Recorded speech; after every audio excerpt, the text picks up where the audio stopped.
puede quitar esta luz de este lado, por favor?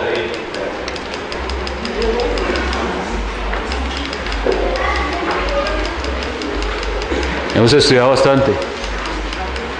Vamos.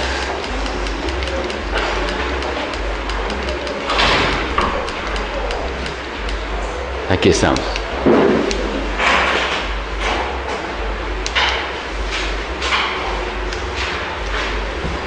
Mis hermanos, que el Señor les bendiga. Vamos a continuar con la lección de apologética y estamos viendo el área que se llama Cristología. Para esto lo que estamos enfatizando y profundizando es en la doctrina de Cristo. Se trata de tener el entendimiento bíblico de quién es Jesucristo, el Hijo de Dios. ¿Qué es lo que queremos decir con que Jesucristo es el Hijo de Dios?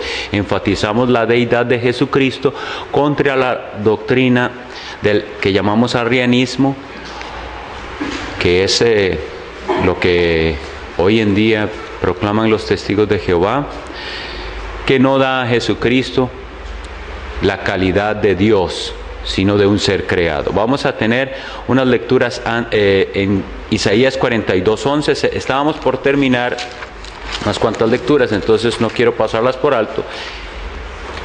Isaías 42:11.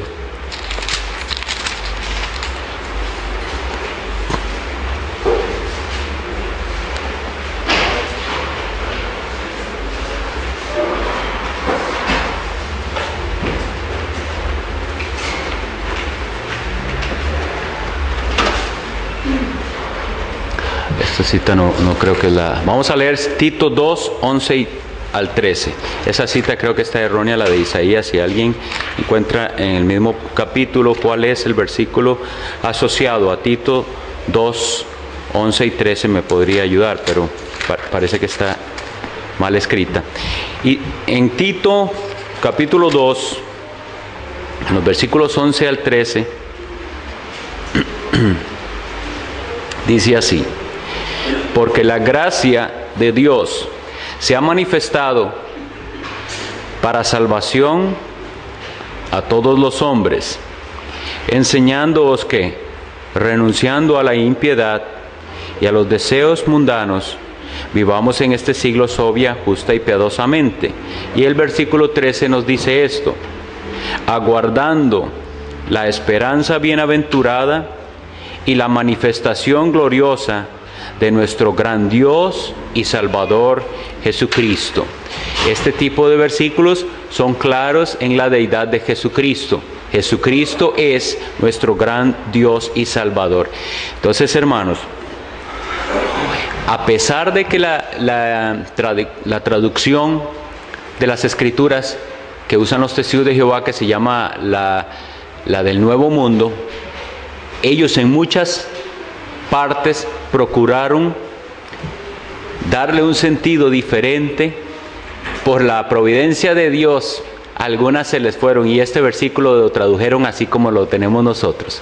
Entonces, esto podemos, si estamos tratando de ayudar a un testigo de Jehová, presentarle Tito 2:13, porque en este versículo ellos o bien se les fue, o fue la providencia de Dios que no les permitió traducirlo como ellos querían traducirlo, y lo tradujeron como bien está en ambas Biblias, tanto en la nuestra como en la de ellos, hablando de Jesucristo como nuestro gran Dios y Salvador. Vamos a Zacarías 12:8.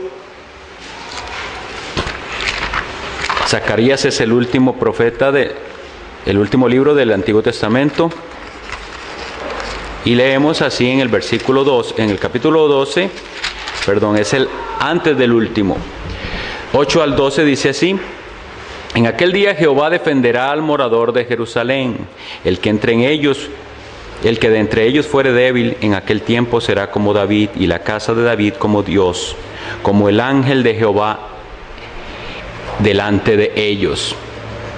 Y en aquel día yo procuraré destruir a todas las naciones que vinieren contra Jerusalén, y derramaré sobre la casa de David y sobre los moradores de Jerusalén espíritu de gracia y de oración, y mirarán a mí, está hablando Dios Jehová, ¿verdad?, a quien traspasaron, y llorarán como se llora por el hijo unigénito, afligiéndose por él como quien se aflige por el primogénito. Entonces, lo que estamos haciendo son comparaciones de la Biblia con respecto a profecías.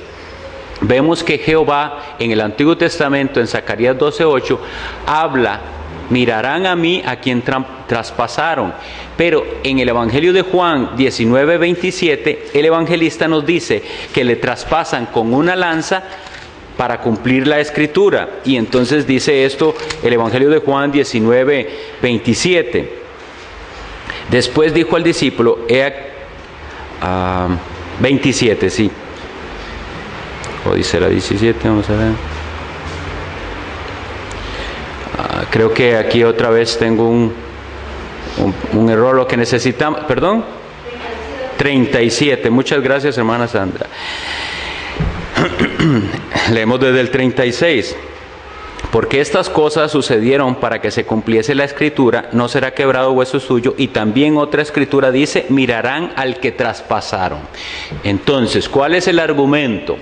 Para resumir, el argumento es que el evangelista nos está diciendo que cuando a Cristo, porque él acaba de relatar cuando el soldado romano atravesó el costado de Jesús con una lanza y salió, dice, sangre y agua. Y después en el relato el evangelista está diciendo que esto ocurrió para que se cumpliese la Escritura, que dice, mirarán al que traspasaron. Pero si nosotros vamos a la profecía de Zacarías, el que está hablando de que le traspasaron es Dios Jehová. Vamos una más y leemos en Deuteronomio 10:17.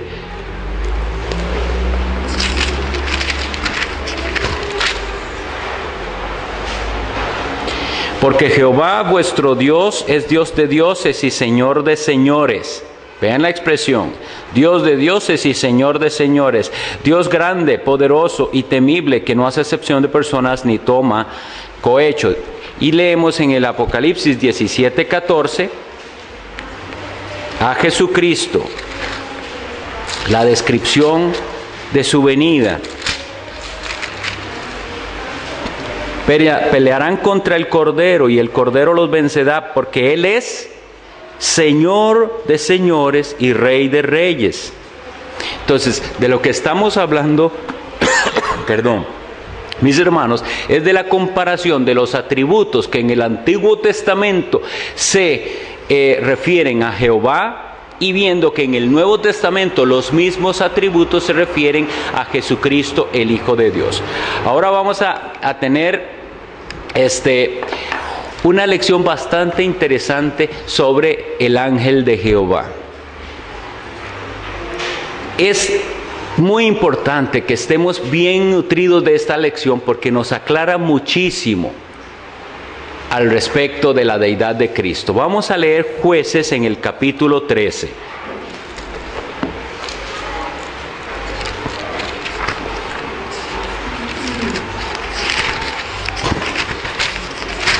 Voy a leerlo de corrido y después vamos a profundizar un poquito. Los hijos de Israel volvieron a hacer lo malo ante los ojos de Jehová, y Jehová los entregó en mano de los filisteos por 40 años. Y había un hombre de Sora, de la tribu de Dan, el cual se llamaba Manoa, y su mujer era estéril y nunca había tenido hijos.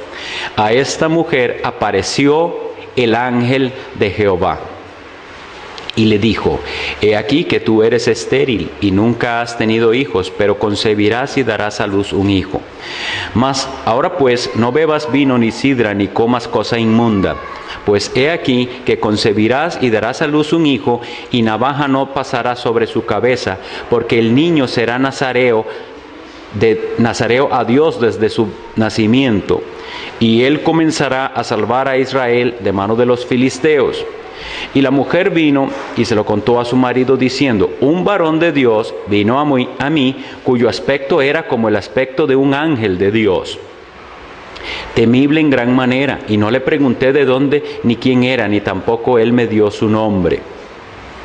y me dijo: he aquí que tú concebirás y darás a luz un hijo, por tanto ahora no bebas vino ni sidra, ni comas cosa inmunda, porque este niño será nazareo a Dios desde su nacimiento hasta el día de su muerte. Entonces oró Manoa a Jehová y dijo: Señor mío, yo te ruego que aquel varón de Dios que enviaste vuelva ahora a venir a nosotros y nos enseñe lo que hayamos de hacer con el niño que ha de nacer. Y Dios oyó la voz de Manoa, y el ángel de Dios volvió otra vez a la mujer estando ella en el campo, mas su marido Manoa no estaba con ella. Y la mujer corrió prontamente a avisarle a su marido, diciendo: mira, que se me ha aparecido aquel varón que vino a mí el otro día. Y se levantó Manoa y siguió a su mujer, y vino al varón y le dijo: ¿eres tú aquel varón que habló a la mujer? Y él dijo: yo soy.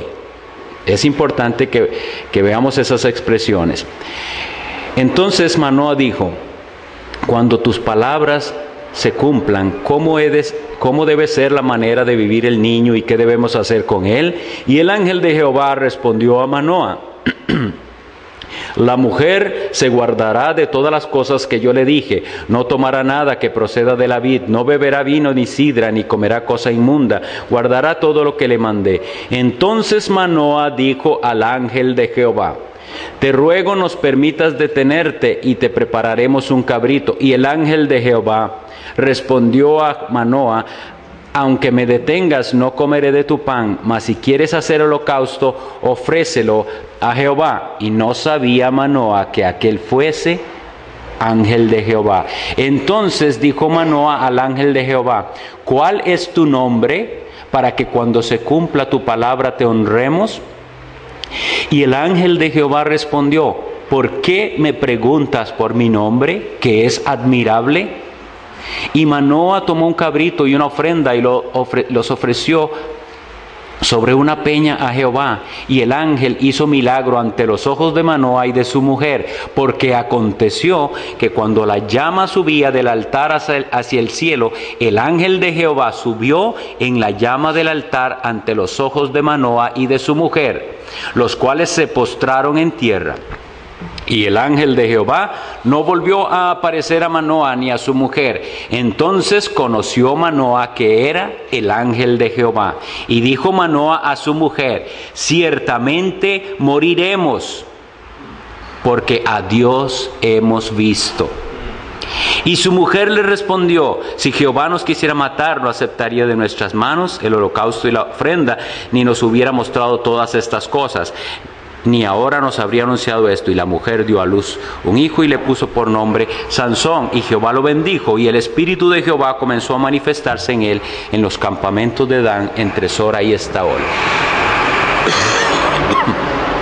Mis hermanos, vamos a notar varios puntos muy interesantes de la historia del anuncio de Sansón a su madre y a su padre Manoa. Ellos reciben a un varón. Ellos saben que este varón es enviado de Dios, pero no saben quién es. Ella sabe por la apariencia que este es un varón de Dios. Sin embargo, nos dice el versículo que ellos no sabían que era el ángel de Jehová. No es lo mismo ser un ángel de Jehová que ser el ángel de Jehová. El ángel de Jehová, mis hermanos, es el Hijo de Dios. Es la manifestación visible de Dios. Cuando ellos le preguntan a él por el nombre, ¿qué es lo que responde el ángel? ¿Por qué me preguntas por mi nombre? Que es admirable. Y nosotros teníamos antes en Isaías, vamos a ver si lo tenemos por aquí, en Isaías 9:6, hermano, ya me lo dice, que se llamará su nombre. Cuando estamos hablando de la venida de Jesucristo, ¿verdad? Que Dios promete que vendrá el Mesías. ¿Cómo dice que se llamará su nombre? Admirable. Y él está diciendo, el ángel de Jehová, en tiempos antiguos, que no le pregunte por su nombre, porque es admirable. Entonces vemos una correspondencia entre el ángel de Jehová y el Hijo de Dios, el Verbo eterno. Ahora bien, los atributos de él se hace visible Necesitamos entender esto que habíamos estudiado hace algunas clases, pero fácilmente lo podríamos olvidar. Cristo mismo en Juan 1 nos dice: a Dios nadie le vio jamás. El unigénito Hijo del Padre le ha dado a conocer. Entonces, hermanos, es imposible mirar a Dios Padre porque es espíritu. No podemos verlo. La manifestación visible de Dios es su Hijo Jesucristo. Entonces, cada manifestación que nosotros podamos encontrar de Dios en el Antiguo Testamento antes de la encarnación de Jesucristo, era Jesucristo, pero antes de su encarnación. ¿Qué vio Moisés en la zarza? La Biblia dice que Jehová se le apareció a Moisés, pero en otros textos nos dice el ángel de Jehová. Entonces hay una correspondencia entre Jehová y el ángel de Jehová. Otro dato importante es que ellos reconocieron finalmente que ese ángel de Jehová al que habían visto era Dios mismo, porque dicen: vamos a morir porque a Dios hemos visto, dice Manoah. Pero la mujer le dice: no moriremos porque hay un propósito de Dios en esto. Pero el punto importante es, si ellos no hubieran entendido que ese ángel de Jehová es la manifestación misma de Dios, ¿por qué habrían pensado que iban a morir porque vieron a Dios? Bien, vamos a ir a Malaquías 3:1. Tenemos que ir armando nuestros argumentos a favor de la deidad de Cristo, y después es cuando veremos los versículos y pasajes en los cuales se habla de su humanidad, los cuales parecen, si no entendiéramos la doctrina, contradecir lo que estamos diciendo. En Malaquías 3:1 nos habla del ángel de Jehová, es este mismo, dice: cuando estamos hablando de la profecía que vendría Juan el Bautista, dice así: he aquí yo envío mi mensajero, el cual preparará el camino delante de mí, y vendrá súbitamente a su templo el Señor. O sea, recuerden, y esto falté de enfatizarlo la semana pasada, que hay varias palabras para Señor. Y en hebreo la que significa amo y soberano es Adonai, pero en griego esa se traduce Kyrios. Y esa palabra Kyrios es la que se utiliza para darle el título a Cristo. Jesucristo es el Kyrios, el Señor, el soberano. Entonces aquí tenemos una claridad entre que el Señor vendrá a su templo. Pero ¿cómo es que el Señor vendrá a su templo? Y Él lo dice: a quien vosotros buscáis, y el ángel del pacto, a quien vosotros deseáis. Hay una correspondencia entre esto. La expresión ángel de Jehová aparece 40 veces. Eso lo habíamos, creo que dicho la vez pasada. Y en Zacarías 3:2 tenemos algo bastante interesante que nos va a aclarar aún más. Vean lo que está sucediendo en Zacarías 3:2. Me mostró, vamos a leer el 3 desde el inicio. Me mostró el sumo sacerdote Josué, el cual estaba delante del ángel de Jehová, y Satanás estaba a su mano derecha para acusarle. Y dijo Jehová a Satanás: Jehová te reprenda, oh Satanás. Jehová que ha escogido a Jerusalén te reprenda. ¿No es este un tizón arrebatado del incendio? ¿Qué tenemos aquí, mis hermanos, en Zacarías 3:2? Tenemos en el trono del cielo una visión del sumo sacerdote, y dice que está el ángel de Jehová, pero a la hora de referirse a cómo el ángel de Jehová reprendió a Satanás, la frase que está usada es, pongamos atención por favor en el versículo 2, y dijo Jehová a Satanás: Jehová te reprenda. ¿No podemos notar aquí algo especial? Estamos diciéndole Jehová al ángel de Jehová. Jehová le dijo a Satanás, Jehová te reprenda. Pero en el versículo 1 estamos viendo que el que está presente ahí es el ángel de Jehová. Entonces hay una correspondencia. Lo que tenemos que tener entendido es que Jehová es tanto el Padre en muchas ocasiones, pero Jehová también es el Hijo, como en esta ocasión, que está para reprender a Satanás, le dice Jehová te reprenda.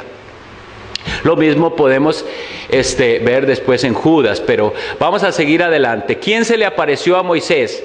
¿Jehová o el ángel de Jehová? En esto no tenemos que tener confusión. Cualquiera de las dos cosas que digamos es correcta. Dios se le apareció a Moisés en la zarza. Eso lo dicen muchos textos. Es Dios quien se le apareció a Moisés en la zarza. Pero otra manera de decirlo es el ángel de Dios. Porque fue algo visible, fue una zarza ardiente y hablaba. Y entonces cuando nosotros vemos la descripción en los Hechos que hace Esteban cuando fue apedreado, él dice que Dios se le apareció un ángel en la zarza. Entonces esa es la correspondencia que tenemos entre el ángel de Jehová y Moisés en Éxodo 3. Vamos a dejarlo hasta allí. Después pueden buscar las citas. Pero entonces, como seguimos con nuestra forma de darle, exaltar los atributos de Cristo para ver que es imposible que nosotros tengamos en Cristo a un Mesías que no sea divino, es imposible. Vamos a ver ciertas cosas del Antiguo y del Nuevo Testamento que apuntan hacia Él. Leamos Deuteronomio 32:18. Estos ejercicios son buenos porque nos acostumbramos a buscar rápido en la Biblia. Deuteronomio 32:18. De la roca que te creó te olvidaste, te has olvidado de Dios tu Creador. Una cosa importante en cuanto a la escritura hebrea es la repetición de ideas. Así se escribe en hebreo. Los poemas hebreos de hecho son así, son repeticiones de ideas. Entonces cuando nosotros tenemos en el versículo 18, de la roca que te creó te olvidaste, una idea es que la roca le creó. Y la segunda idea, te has olvidado de Dios tu Creador. Lo que estamos haciendo es una correspondencia entre la roca y Dios. Dios es el Creador y es la roca que te creó. El segundo libro de Samuel 22:32. Segundo de Samuel 22:32.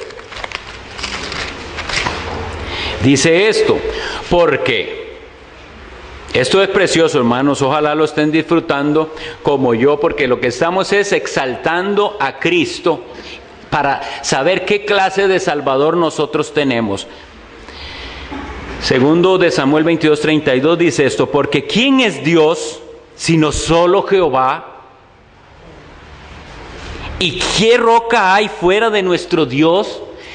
Hermanos, la Biblia nos está asegurando que Dios es uno solo, Jehová, y que no hay otra roca fuera de Él.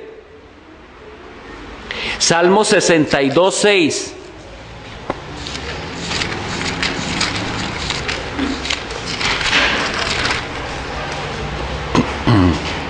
Él solamente es mi roca y mi salvación, es mi refugio, no resbalaré. Hermanos, no hay más de una roca, es uno solo. Pero entonces veamos lo que dice Mateo 6:18, lo entendemos. Yo te digo que tú eres Pedro y sobre esta roca edificaré mi iglesia. Aquí tenemos gran controversia con el catolicismo romano porque ellos afirman que el apóstol Pedro es esa roca sobre la cual está edificada la iglesia de Cristo, pero nosotros acabamos de leer en varios versículos que solo hay una roca y que es nuestro Dios, nuestro Salvador. Romanos 9:33, por favor. Epístola a los Romanos 9:33. Como está escrito, dice el apóstol Pablo, he aquí yo pongo en Sión piedra de tropiezo y roca de caída, y el que creyere en él no será avergonzado. ¿De quién estamos hablando? De Jesucristo. Primera a los Corintios 10:4. Este es uno de los versículos que nos aclara muchísimo quién es Cristo. Veamos este versículo. Primera a los Corintios, capítulo 10, versículo 4. El apóstol Pablo está hablando sobre lo que sucedió a Israel en el desierto.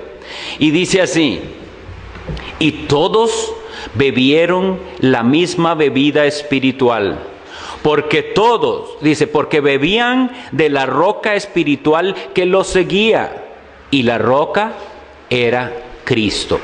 Aquí tenemos que hacer una pausa y decirle a las personas que piensan que Jesucristo llegó a existir cuando nació, ¿cómo es posible que diga el apóstol que los israelitas bebieron de la roca y que esa roca era Cristo? Bueno, por lo mismo que hemos venido diciendo, porque Él es la roca de nuestra salvación. Y vamos a afirmarlo un poco más en la primera epístola del apóstol Pedro, capítulo 2.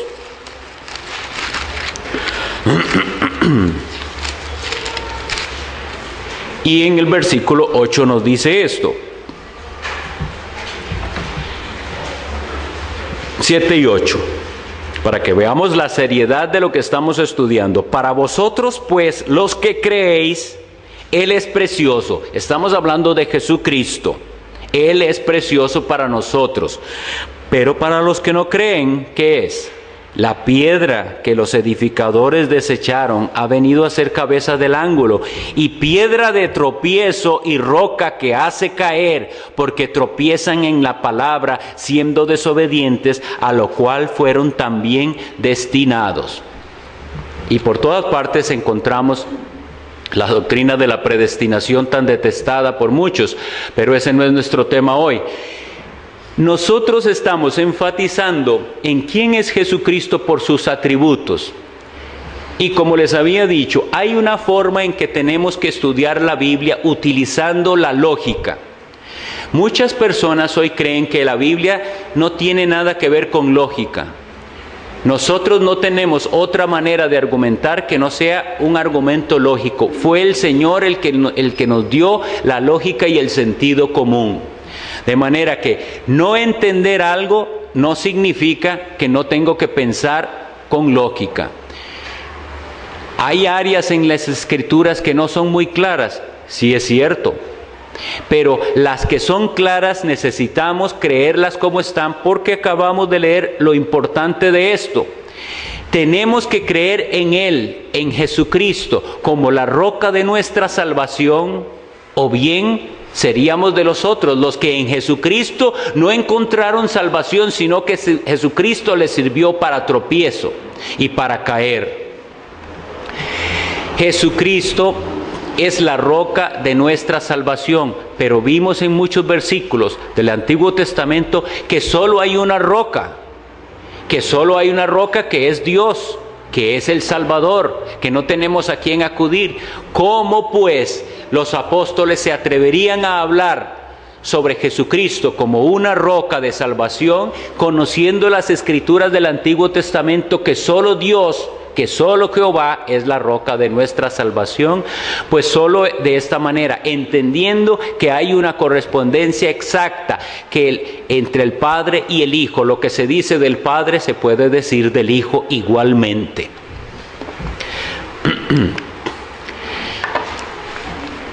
Unos cuantos argumentos más. Mateo 6:18, lo mencioné hace un momento, podemos abrirlo. Es 16.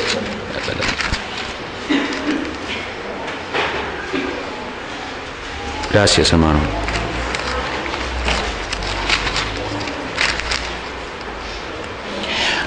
Mateo 16:18 es la cita correcta. Y yo también te digo que tú eres Pedro, y sobre esta roca, hablando de sí mismo Jesucristo, edificaré mi iglesia. Jesucristo se atribuye ser dueño de esta iglesia que va a ser edificada sobre Él mismo. Mi iglesia. Romanos 6:16.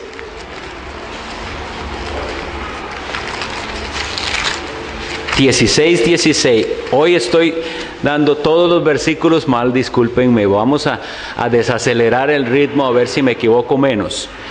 Romanos 16:16. Saludaos los unos a otros con ósculo santo. Os saludan todas las iglesias de Cristo.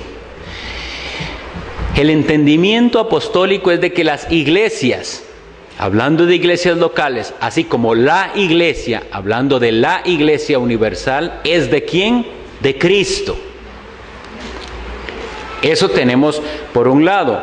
Pero si leemos ahí mismo, seguidito, en Primera a los Corintios, capítulo 1, y leemos en el versículo 2, ¿cómo se refiere el apóstol Pablo a la iglesia de Corinto? Dice, a la iglesia de Dios que está en Corinto. Hay de nuevo una correspondencia. No es algo diferente hablar de la iglesia de Cristo que de la iglesia de Dios. Es la misma cosa. Y ahí es donde vamos viendo la equivalencia. Primera a los Corintios 10:32 nos lo vuelve a afirmar. No seáis tropiezo ni a judíos, ni a gentiles, ni a la iglesia de Dios. La iglesia es de Dios. 11:16. Con todo eso, si alguno quiere ser contencioso, nosotros no tenemos tal costumbre, ni las iglesias de Dios. Versículo 22 de ese mismo capítulo dice, pues que no tenéis casas en que comáis y bebáis, o menospreciáis la iglesia de Dios. El énfasis que estamos viendo es de quién es la iglesia. Primera a Timoteo 3:15.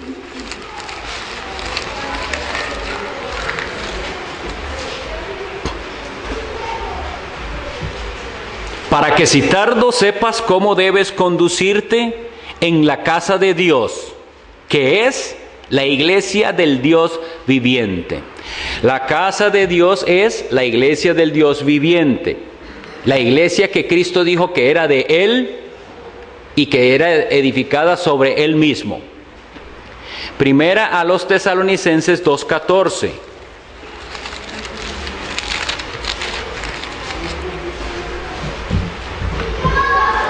Porque vosotros, hermanos, vinisteis a ser imitadores de las iglesias de Dios en Cristo Jesús. Ahora bien, ya llegamos a algo más interesante. Las iglesias son de Dios en Cristo Jesús.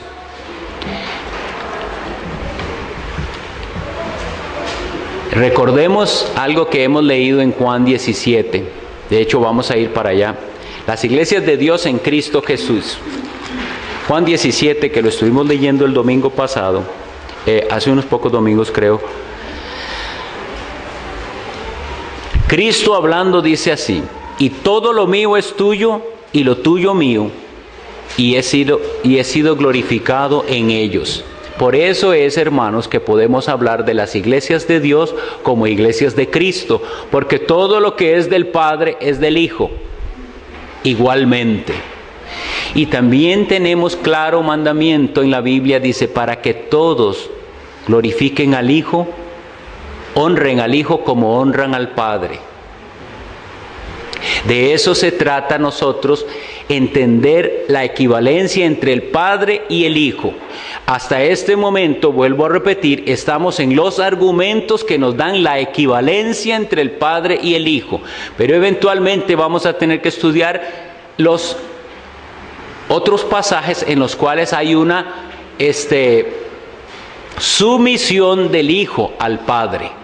Y los versículos que nos aclaran la humanidad de Jesucristo, en la cual obviamente Él es menor que el Padre en cuanto a su humanidad, porque bien dice claramente la Biblia que Él se hizo menor aún que los ángeles. Obviamente, al tomar forma humana y hacerse menor que los ángeles, es igual menor que el Padre en ese estado humano. Pero según los versículos que hemos visto, Él, su persona, en cuanto a su deidad, tiene equivalencia con Dios el Padre. Entonces, algo importante para saber estudiar esta doctrina de la cristología, de quién es Cristo, es entender cuáles son los atributos que llamamos atributos incomunicables de Dios. Dios comparte muchas cosas con nosotros, con los seres humanos, incluso con los ángeles, pero hay ciertos atributos que son incomunicables. Esto significa que Él no los comparte, que nadie que tenga este atributo puede ser otra cosa que Dios mismo. ¿Cuáles son? Dios es eterno. Dios siempre ha sido, es y siempre será. Dios no está como nosotros, limitado al tiempo ni al espacio. Él es eterno. Solo Dios es eterno. No hay nada más que sea eterno. Omnipresencia. ¿Qué significa omnipresencia? Que está en todas partes. Tiene ese atributo. Está en todo lugar. Omnisciencia. ¿Qué significa este atributo? Que todo lo sabe. Solo Dios puede tener este atributo. Y omnipotencia. Dios todo lo puede. Nadie más puede tener este atributo de Dios, que es todopoderoso. Algunos de estos, con los versículos que ya hemos estudiado, los tenemos. Sin embargo, ahorita vamos a ver unos más. Pero solo quisiera, antes que se me vaya el tiempo y no lo vaya a poder decir, enfatizarles el último versículo que estuvimos viendo hoy hace 8, que era de Apocalipsis 1, 17 y 18. Cuando Jesucristo le dice a Juan que Él es el primero y el último, que no tenga temor.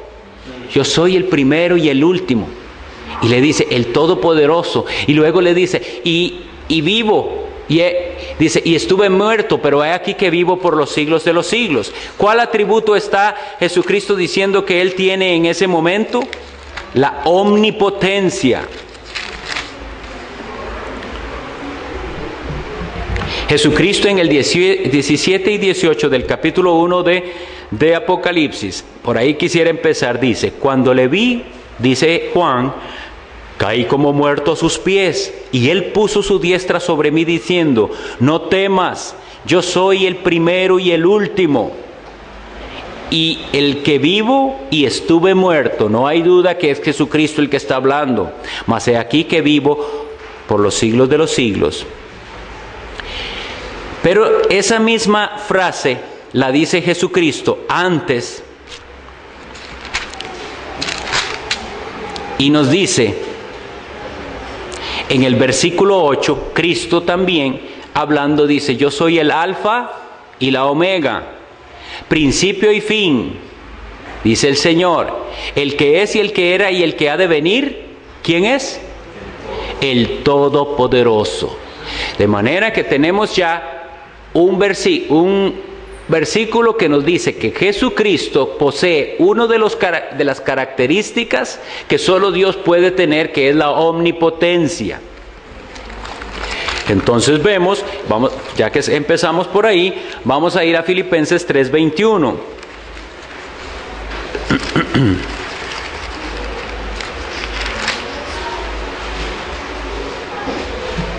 ¿Qué es lo que Cristo puede hacer? Dice que esto va a hacer Jesucristo, el cual transformará el cuerpo de la humillación nuestra para que sea semejante al cuerpo de la gloria suya, por el poder con el cual puede también sujetar a sí mismo todas las cosas. Hermanos, no sé cuánto hemos pensado en esto, pero si no lo hemos hecho, pensémoslo hoy. ¿Quién es el que nos va a dar a nosotros un cuerpo glorificado? Jesucristo. Y Él dice que Él lo va a hacer con el poder que Él tiene para sujetar a sí mismo todas las cosas. Si este Jesucristo es todopoderoso, es porque Él mismo es Dios. Vamos a ver una característica más de Jesucristo que habíamos leído antes, pero Miqueas 5:2.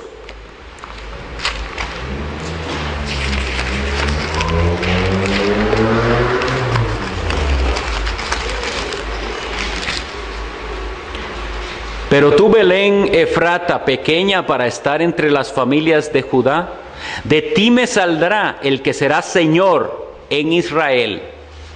Y sus salidas son desde el principio, desde los días de la eternidad.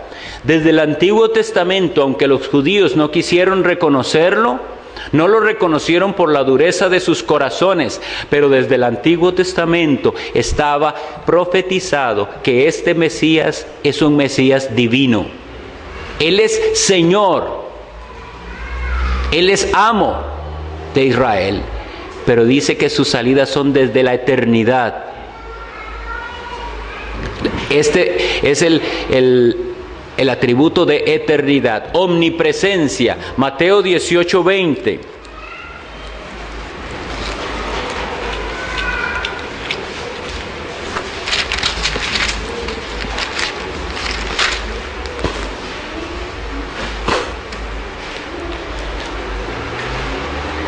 Porque donde están 2 o 3 congregados en mi nombre, allí estoy yo en medio de ellos. ¿Con qué autoridad Jesucristo dice que donde hay 2 o 3, Él está? Eso significa decir, yo estoy presente donde quiera que se invoque mi nombre. Entonces, como nosotros invocamos el nombre de Cristo en nuestro culto, Él está aquí. Pero en miles de iglesias en el mundo se invoca el nombre de Cristo y su presencia ahí es real. Eso no lo puede hacer alguien que no sea Dios. Nos sirve un poquito esta reflexión para ponernos a pensar el concepto católico romano de la Virgen María y los santos. Pensémoslo un momento. ¿Cómo es posible en la mentalidad del católico romano, a la hora de hacer su oración a un santo o a María, si hay miles y miles de personas en todo el mundo realizando sus oraciones, qué capacidad tendría ese santo o esa virgen de escucharles? La única forma posible de eso es que ese santo o esa virgen fuera omnipresente y omnipotente. Porque si es un ser espiritual como un ángel o algo así, un ángel solo puede estar en un lugar a la vez. Entonces, si San Antonio le está a alguien rezando, la fila es muy larga y va a tener que ir uno por uno. Pero entonces pensar que San Antonio puede escuchar las miles de oraciones de personas en todo el mundo es darle a un ser creado un atributo incomunicable de Dios, su omnipresencia o su omnipotencia. Sin embargo, nosotros en Jesucristo tenemos a un mediador que dice que está intercediendo por nosotros. Ese mediador es un mediador divino, porque si no, mis hermanos, ¿cómo haría Jesucristo para auxiliarnos a todos? ¿Cómo haría ese salmo para hacerlo suyo usted si no cree en la omnipresencia de Jesucristo? El ángel de Jehová acampa alrededor de los que le temen y los guarda. ¿Quién es el ángel de Jehová? Según vimos, Jesucristo mismo. Entonces, para que esa promesa tenga sentido, el ángel de Jehová tiene que ser omnipresente. Todo aquel que confiesa a Jesucristo y cree en Él de corazón es amparado por Jesucristo. Y Él está en múltiples partes a la vez, intercede por todos a la vez, porque Él es omnipresente y omnipotente. Omnisciente, con este terminamos, luego vamos a seguir de hoy en 8 días. Juan 16:30, leemos así.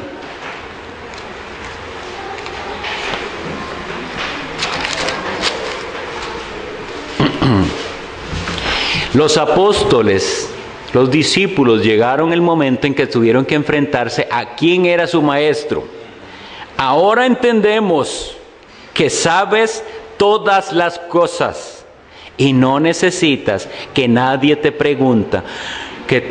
Por esto creemos que, esa frase es importantísima, que has salido de Dios.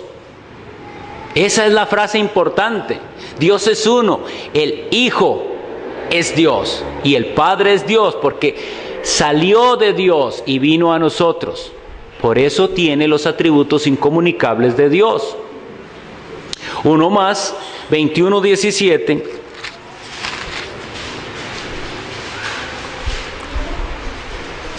Le dijo la tercera vez: Simón, hijo de Jonás, ¿me amas?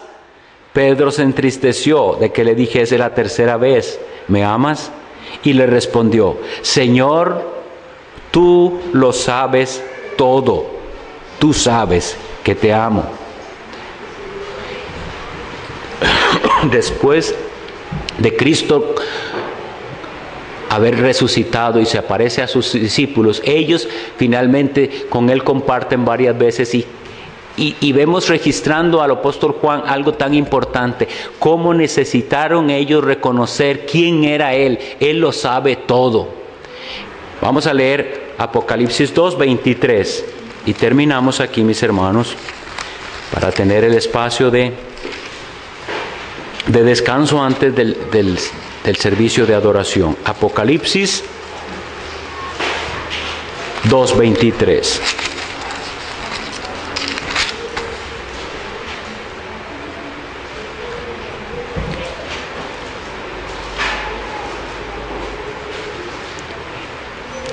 Es un mensaje a una iglesia nada más, pero lo importante de las palabras de Cristo cuando dice: y a sus hijos heriré de muerte, y todas las iglesias sabrán que yo soy el que escudriña la mente y el corazón, y os daré a cada uno según vuestras obras. Jesucristo glorificado, que se aparece al apóstol Juan, le dice que le lleve este mensaje a las iglesias, y hay uno de los mensajes que le dice: ellos van a tener que saber quién soy yo, que escudriño la mente y el corazón.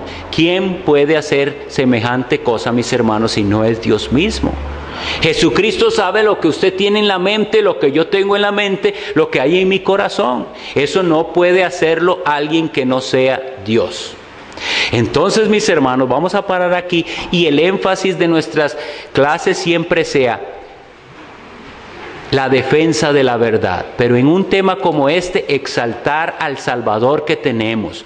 Hay un himno que estamos aprendiendo los miércoles que dice así: oh, qué Salvador es mi Cristo Jesús, oh, qué Salvador es aquí. Nosotros, si no entendemos quién es ese Salvador, vamos a recibir muy poca bendición. Incluso si, digamos, de labios decimos: sí, yo sé que el Salvador es Dios, pero si no tenemos una comprensión clara de la grandeza de este Salvador bendito, nuestra vida lo va a demostrar así. Que el Señor les bendiga, hermanos, y espero que estén revisando estas citas, y si alguien tiene dudas, con mucho gusto después podemos hablar de los demás versículos. Los espero de hoy en 8, si Dios quiere.